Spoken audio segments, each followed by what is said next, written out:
Vous êtes-vous déjà demandé pourquoi, peu importe combien vous travaillez, économisez ou tentez de recommencer, votre vie financière semble toujours revenir au même point? L'argent entre, mais ne reste jamais. Les dettes changent de forme, mais elles sont toujours là. Et la sensation d'effort sans récompense se répète, année après année. Maintenant, considérez quelque chose d'encore plus troublant. Et si ce cycle n'avait pas commencé avec vous? Et si ce qui ressemble aujourd'hui à de la malchance, à de mauvaises décisions ou à un manque d'opportunités était, en réalité, un schéma hérité silencieusement? Restez jusqu'à la fin de cette vidéo, car ce que vous allez comprendre ici peut révéler la véritable origine de ces cycles et montrer pourquoi ils continuent de se répéter, même lorsque tout semble différent en surface. Lorsque nous observons attentivement, nous réalisons que ces cycles financiers ne se produisent pas de manière isolée.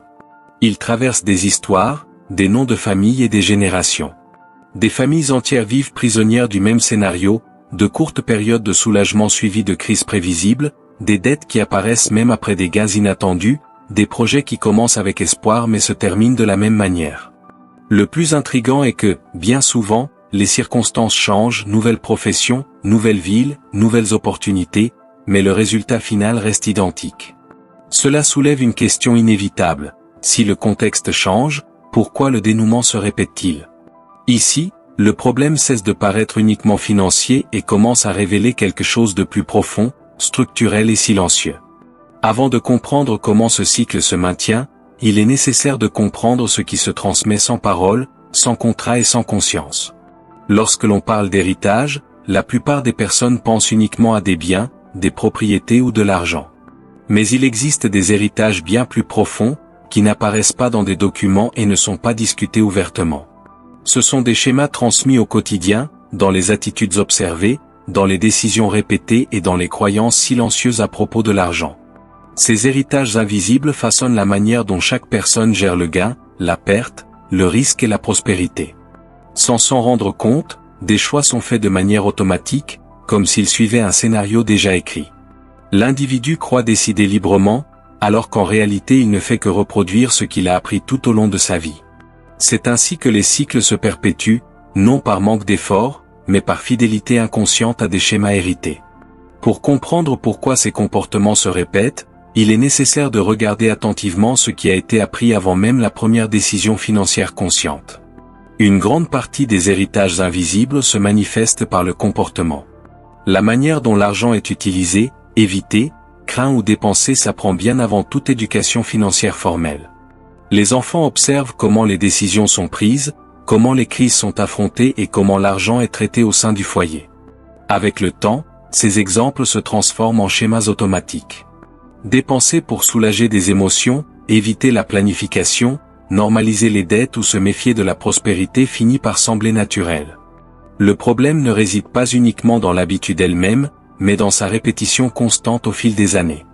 Lorsque ces comportements ne sont pas remis en question, ils produisent des résultats prévisibles. Et c'est précisément cette prévisibilité qui maintient le cycle actif. Mais le comportement n'agit pas seul.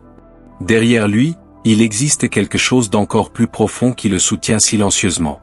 Derrière de nombreux comportements financiers répétitifs se trouvent des émotions héritées qui sont rarement reconnues. La peur de manquer, même lorsqu'il y a des ressources. La sensation constante de rareté, même en période de stabilité. Et, dans certains cas, la culpabilité de prospérer davantage que les générations précédentes. Ces émotions ne surgissent pas de nulle part, elles sont apprises, absorbées et normalisées au cours de la vie familiale. Lorsque quelqu'un grandit en entendant que l'argent apporte toujours des problèmes ou que prospérer est dangereux, ses idées se transforment en barrières internes. Ainsi, les opportunités sont évitées, les décisions sont retardées et la croissance est inconsciemment sabotée. Le résultat est un cycle émotionnel qui soutient le cycle financier. Cependant, la Bible ne traite pas ces dynamiques uniquement comme des questions émotionnelles, mais comme des principes qui produisent des conséquences au fil du temps. La Bible présente un principe clair. Des choix répétés produisent des conséquences qui peuvent atteindre plus d'une génération. Cela n'est pas lié à l'idée d'une punition aléatoire, mais à la continuité de chemins qui ne sont pas interrompus. Lorsque certains principes sont ignorés ou transgressés au fil du temps, les effets s'accumulent. L'Écriture montre que la prospérité et la rareté ne sont pas traitées comme de la chance ou de la malchance, mais comme le résultat d'un alignement ou d'un désalignement avec des fondements spirituels. Il est important de comprendre que cela ne signifie pas porter la culpabilité des décisions passées, mais assumer la responsabilité dans le présent. À partir du moment où un schéma est reconnu, la possibilité de changement apparaît également. Le texte biblique indique que les cycles ne se poursuivent que lorsqu'ils demeurent inconscients. Et c'est précisément cette conscience qui sépare les générations qui répètent des histoires de celles qui parviennent à les interrompre. Il existe des signes qui tendent à se répéter lorsqu'un héritage financier négatif est à l'œuvre. L'argent entre, mais disparaît rapidement, presque sans explication. Les crises surgissent de manière cyclique, souvent à des moments similaires de la vie. Les revenus augmentent, mais le schéma de rareté demeure. Il y a aussi une peur constante de tout perdre, même lorsque la situation semble stable. Dans certaines familles, des histoires de faillite, de dettes ou de pertes significatives s'accumulent au fil du temps. Ces signes n'apparaissent pas isolément, ils forment un schéma reconnaissable. Lorsqu'ils sont observés avec attention, ils révèlent que le problème ne se situe pas seulement dans le présent, mais dans quelque chose qui se répète depuis longtemps. Reconnaître ces signes est le moment où le déni commence à perdre de sa force et où la conscience commence à se former. Aucun cycle n'est interrompu tant qu'il demeure invisible. La répétition continue uniquement parce qu'elle semble normale, inévitable, ou comme cela a toujours été. Lorsque la conscience émerge, quelque chose change silencieusement.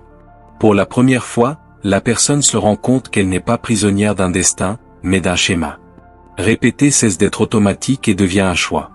C'est à ce moment-là que le cycle commence à perdre de sa force.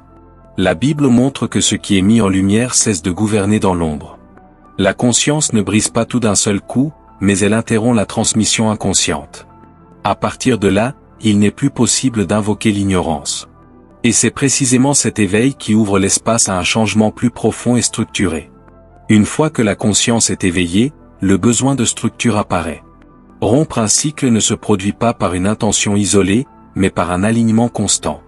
Le premier pilier est la reconnaissance consciente des schémas, identifier les comportements, les émotions et les décisions qui se répètent au long de l'histoire familiale.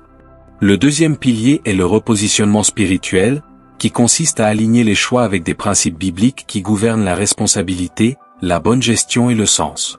Sans cet alignement, le changement tend à rester superficiel. Le troisième pilier est l'action différente. Il ne suffit pas de comprendre, il est nécessaire d'agir à l'opposé de ce qui a toujours été fait. Cela inclut des décisions pratiques, des limites claires et de nouvelles réponses face aux mêmes situations. Ces trois piliers fonctionnent ensemble. Lorsqu'un seul fait défaut, le cycle trouve de l'espace pour se maintenir. Lorsque les trois sont présents, la répétition commence à perdre son soutien et le chemin vers une nouvelle histoire devient possible. Tout cycle ne continue que parce que quelqu'un, à un moment donné, ne l'a pas interrompu. Les héritages invisibles ne se maintiennent pas par leur propre force, mais par une répétition silencieuse. Lorsqu'une génération prend conscience et décide d'agir différemment, quelque chose change non seulement dans le présent, mais aussi dans l'avenir. La Bible montre que les choix faits aujourd'hui résonnent au-delà de l'instant présent. La question qui demeure ne concerne pas ce qui a été reçu, mais ce qui sera transmis. La prospérité et la rareté laissent des marques qui dépassent l'individu. En reconnaissant les schémas, en repositionnant les principes et en agissant différemment, un nouveau legs commence à se construire. Et ce legs ne se mesure pas uniquement en argent, mais en liberté, en clarté et en direction. Le cycle s'achève lorsque quelqu'un décide qu'il ne se poursuivra pas après lui.